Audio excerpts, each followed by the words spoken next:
Hey, Brian from Snake Bytes here. We're in Memphis, Michigan at Memphis Elementary School. We're here to do an educational show about reptiles in front of about 500 kids. This should be an awesome time. You're watching Snake Bytes.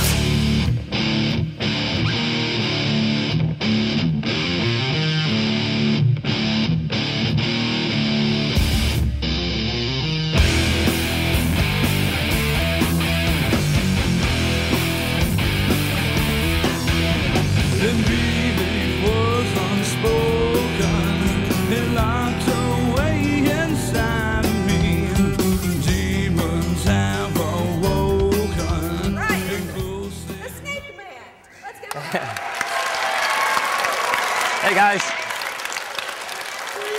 I actually breed snakes. That's what I do. We sell baby snakes. So the pet shops, you guys all been into pet shops? Okay, and you seen baby snakes in there? Well, they come from people like me. So we basically almost like farm snakes. I have 30,000 plus snakes at my building. So can you imagine that? 30,000, that's a lot of snakes, isn't it? And they have to be cared for. And I have a great group of people that care for those animals. And some of them are with me now. And Noah, he'll be my future here. And Aiden, I'm sure, will come help me out sometime too.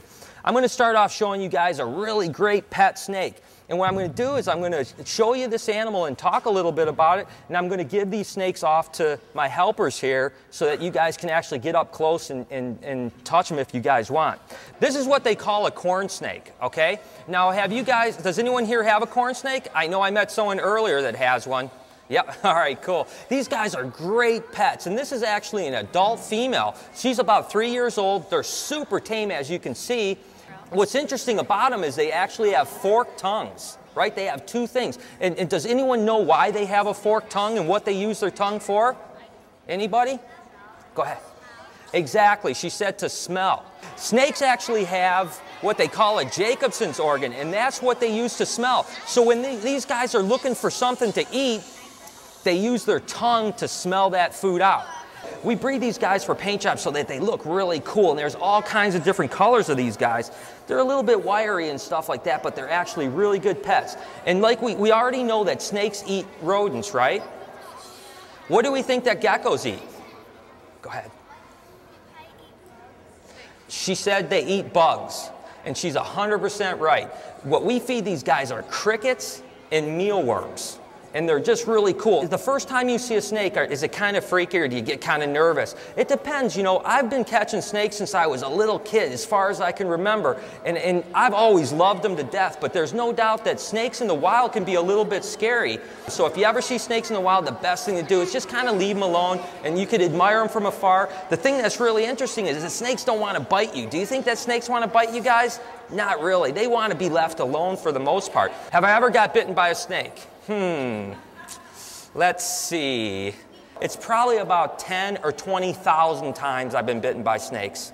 I get bit almost every single day with working with snakes because we work with so many different animals. And again, snakes aren't mean, but when you deal with the quantity of animals we deal with, and I'm not afraid of them whatsoever, sometimes you'll get bit, and that's just kind of part of keeping stuff. Just like a dog trainer will get bit by a dog, it's the same exact thing.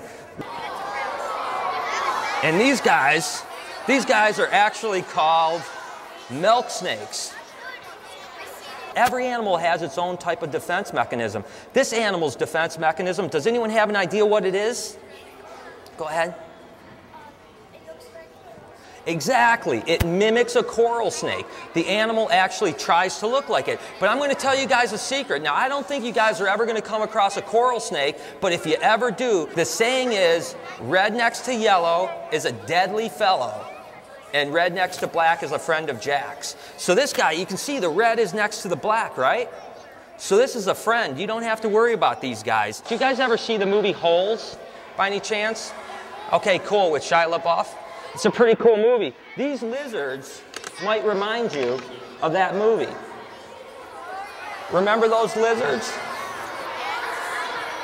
And you can see that thing's mouth is open right now. If I put my finger in that mouth, it's going to want to bite it. See it? And trust me, it bites pretty hard. Normally, these guys are super, super tame, and you never have to worry about them. But this guy's got a little bit of an attitude, and it's looking at my ear, and I'm a little worried about him biting my ear off. We'll have to see what he does. But hey, these guys are called bearded dragons. When you eat both vegetables and meat like steaks, in this case, and crickets and stuff like that, it's called omnivorous. And that's what these guys are.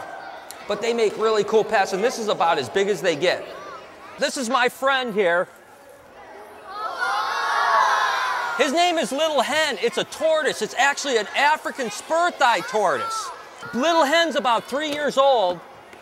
And this is actually just a little baby that was just born a few months ago. See that? That's how big they get. And these guys, what's cool about these guys is they will get actually like this big. They're really monsters. These guys will actually live over 100 years.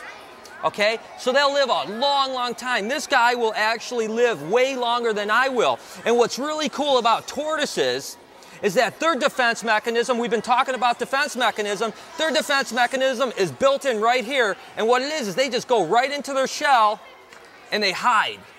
And then nothing can get them in this shell, right? This is actually called a ball python, okay? So this is a python, but you know what? Pythons aren't dangerous. This is a really good snake. And you know why they're called ball pythons? Anyone have an idea why they're called ball pythons? Go ahead. Exactly. See that? Again, we talked about defense mechanisms. These guys curl up into a ball so that animals can't get to them. They're really cool animals. They're really tame. And they feel really cool, and that's about as big as they get. So not all pythons get huge. Have you guys ever heard of boa constrictors? All right, these guys are super, super tame. These guys are super, super tame, but they can still squeeze pretty good.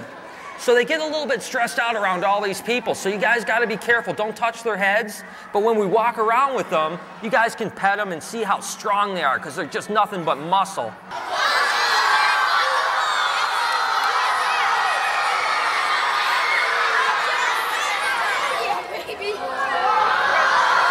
I've got the head.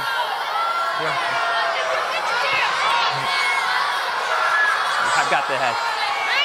This is an albino Burmese python. And these guys, this is actually about a 2.5-year-old animal. These guys will actually get up to 20 foot long. This snake is only about 12 or 13 foot right now.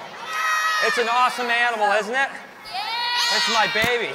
All right, guys, thank you so much. Hey.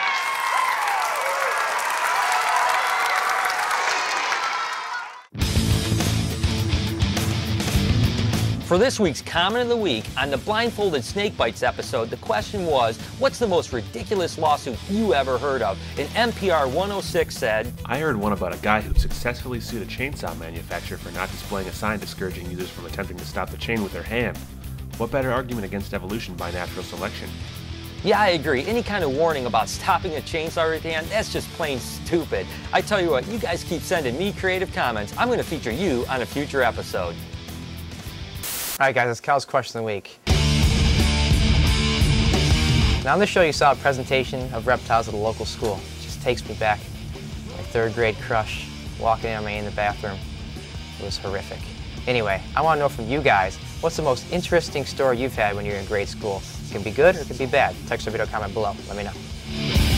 So there it is. I hope you guys enjoyed the show. It really was awesome to see all those kids just so excited about reptiles. I tell you what, I wish I could do a show like this every day of the week because it gets me so pumped up about reptiles. Until next time, you've been watching Snake Bites.